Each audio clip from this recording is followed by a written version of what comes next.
อย่าพาคันติเช็คสภาพก่อน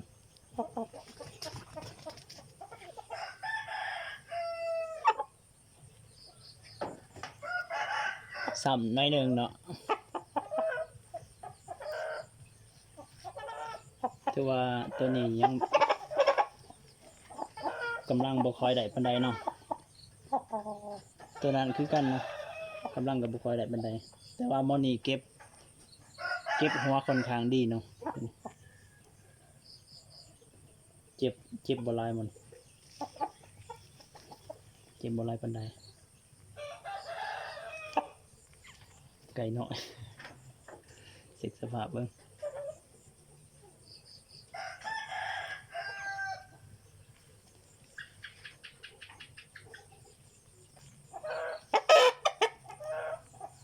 นี่ถ้าปล่อยนี่เตะกันอีกเลยนี่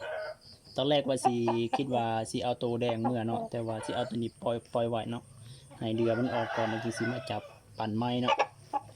แต่ขึ้นไปขึ้นมาแล้วบางทีก็สิเอามาขึ้นเนาะ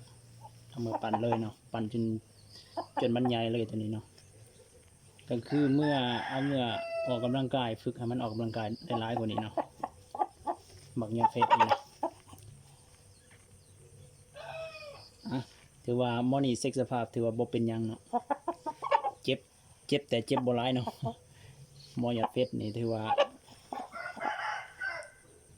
มอยยังบ่ทันได้ผ่านเนาะถือว่าเซ็กสภาพครั้งแรกเตะครั้งแรกถือว่าพากดติดตามเจ้ายอดเพชรเนาะ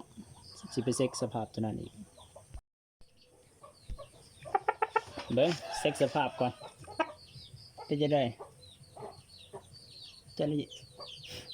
เก็บร้ายเห็นบ่เรื่องหน้าดำหน้ามืดนี่มันนี่ป้องกันหัวบ่ค่อยดีปานใดเนาะโอ้มอนันตีไว้มีแพ้ไว้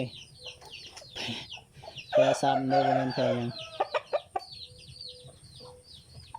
แต่ว่าโตบ่เป็นยัง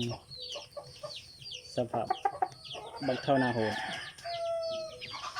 ตัวนี้เป็นไก่ตีร้อยหน่อยเนาะบ่ใหญ่ไก่ตัวนี้